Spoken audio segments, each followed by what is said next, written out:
Ouvimos a palavra do nosso Senhor segundo o Evangelho de Marcos, capítulo 2, o versículo 23, até o capítulo 3, versículo 6. Capítulo 2, versículo 23, até o capítulo 3, versículo 6, a página 1088.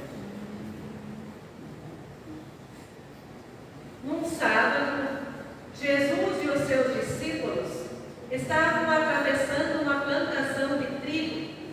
Enquanto caminhavam, os discípulos iam colhendo espigas. Então alguns fariseus perguntaram a Jesus: por que é que os seus discípulos estão fazendo uma coisa que a nossa lei proíbe fazer no sábado? Jesus respondeu: vocês não leram o que Davi fez quando ele e os seus companheiros não tinham comida e ficaram com fome? Ele entrou na casa de Deus, na época do grande sacerdote Abiatar, comeu os pães oferecidos a Deus e os deu também aos seus companheiros. No entanto, é contra a nossa lei alguém comer desses pães. Somente os sacerdotes têm o direito de fazer isso. E Jesus terminou: o sábado foi feito para servir as pessoas, e não as pessoas para servirem o sábado. Portanto, o Filho do Homem tem autoridade até mesmo sobre o sábado. Jesus foi outra vez à sinagoga. Estava ali um homem que tinha uma das mãos aleijada. Estavam também na sinagoga algumas pessoas que queriam acusar Jesus de desobedecer a lei. Por isso ficaram espiando Jesus com atenção, para ver se ele ia curar o homem no sábado. Ele disse ao homem: venha cá. E perguntou aos outros: o que é que a nossa lei diz sobre o sábado? O que é permitido fazer nesse dia? O bem ou o mal? Salvar alguém da morte ou deixar morrer? Ninguém respondeu nada. Então Jesus olhou zangado e triste para eles, porque não queriam entender, e disse para o homem: estenda a mão. O homem estendeu a mão e ela sarou. Logo depois os fariseus saíram dali e, junto com as pessoas do partido de Herodes, começaram a fazer planos para matar Jesus. Essa é a palavra do Senhor. Bem-aventurados são aqueles que a ouvem, guardam e também praticam em seu coração. Amém.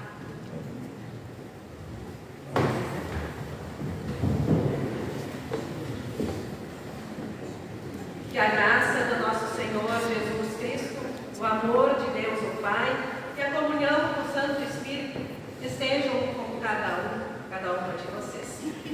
Amém. Estimada comunidade, descansar. É bom descansar, não é mesmo? Dar uma parada, revigorar a vida. Ter um tempo para repousar, repor as energias, organizar os pensamentos, visitar amigos e familiares, cuidar da saúde emocional, ir à igreja para viver comunhão e ouvir a palavra de Deus. É bom quando nós podemos fazer isso. Mas vocês que aqui estão, têm encontrado tempo para descansar? A vida nos dias atuais é muito corrida. É a rotina do trabalho, a escola dos filhos, os cuidados com a casa, os compromissos extras. Às vezes cheia de compromissos que nós costumamos brincar que temos bastante tempo livre da meia-noite às 6 da manhã. Em tempos que se fala muito em gestão, é necessário a gestão do tempo. É preciso cuidar para não dar tanto de si, a ponto de não sobrar nada de si para si mesmo. Então, cuidado que nós precisamos ter. A palavra do livro de Deuteronômio é parte dos 10 mandamentos. Sempre que eu penso, que eu ouço falar, que eu leio os 10 mandamentos, eles vêm para mim de uma maneira especial. Quando eu fiz a minha confirmação, em 92, acho que foi, nós éramos 10 confirmandos.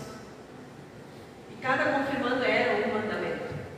E eu era o primeiro. Então eu sempre lembro, né? Eu sou o Senhor teu Deus. Esse era o meu mandamento. E hoje nós lemos um fragmento desses mandamentos lá do livro de Deuteronômio. E nós o conhecemos como o terceiro mandamento. Ouvindo o que já ouvimos hoje, sabendo que você sabe, qual é o terceiro mandamento? Na linguagem dos confirmandos que aqui estão hoje é um texto simples, né? Na versão atual. Santifique o dia de descanso. Os mandamentos foram dados por Deus ao povo num momento histórico muito específico. O povo havia sofrido 400 anos de escravidão no Egito.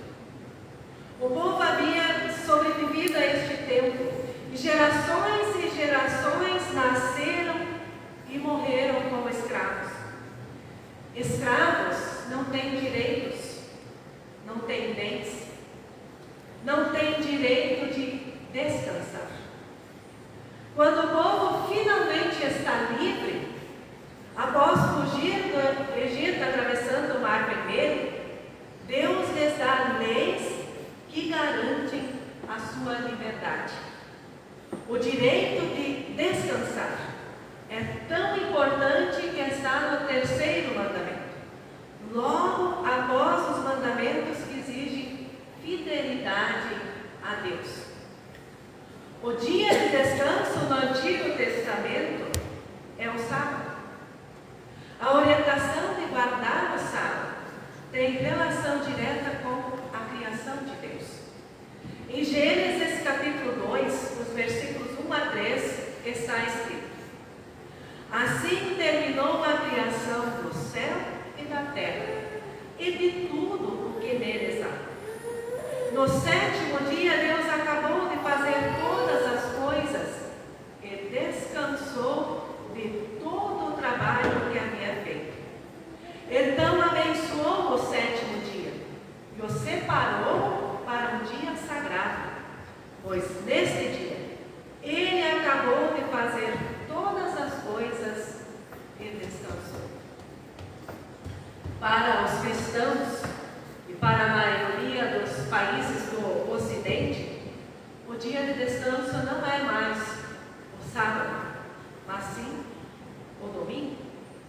Nós aprendemos a santificar e descansar no dia da ressurreição de Jesus Cristo.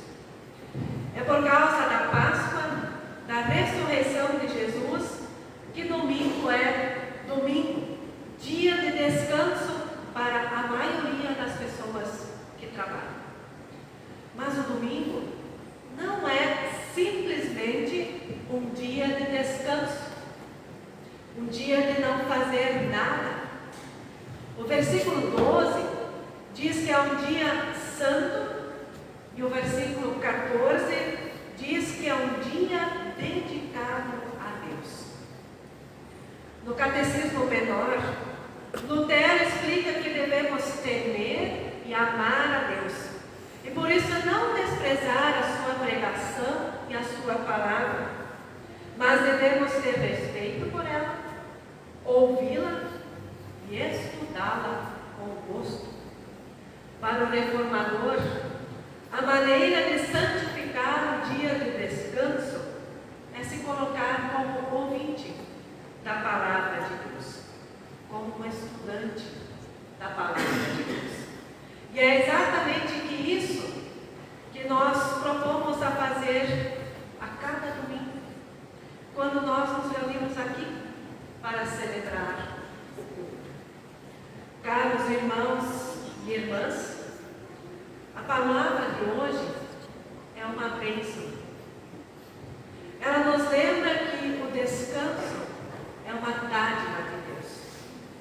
É da sua vontade que a vida não seja uma exaustiva rotina de trabalho. É da sua vontade que haja tempo em nossa vida para descansar o corpo e a mente. E também que haja tempo para vivermos a nossa fé. Ao mesmo tempo, essa palavra nos pergunta o que temos feito no nosso tempo livre. O que vocês têm feito no tempo livre de vocês? O que vocês têm feito nos domingos? O que temos feito nos nossos dias de descanso? Temos dedicado um tempo para Deus? Temos gosto em ouvir e estudar a palavra de Deus, como sugere Lutero? Cara comunidade reunida, quero fazer uma pergunta para vocês. O que vocês acham dessa igreja? Que passou pela tempestade, o nosso barco aqui passou também pela tempestade. É linda, não é? Aconchegante, bom de estar. E as músicas que cantamos, acompanhadas pelo órgão da nossa comunidade, as músicas são lindas, não é? Não é maravilhoso vir aqui na igreja, neste espaço, onde nossos filhos ou nossos netos, nossos familiares são batizados, são confirmados, onde podemos receber a bênção matrimonial, onde podemos celebrar 50 anos de bênção matrimonial, 50 anos de casamento.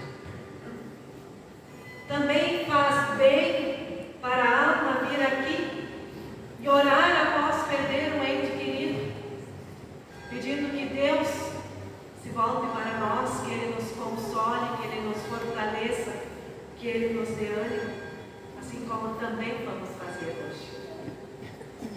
Sendo estes exemplos para dizer para vocês algo que o salmista já disse.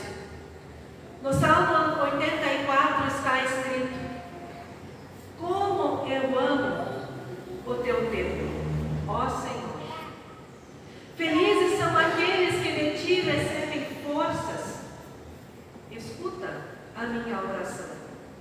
É melhor passar um dia no teu templo do que 1000 dias em qualquer outro lugar.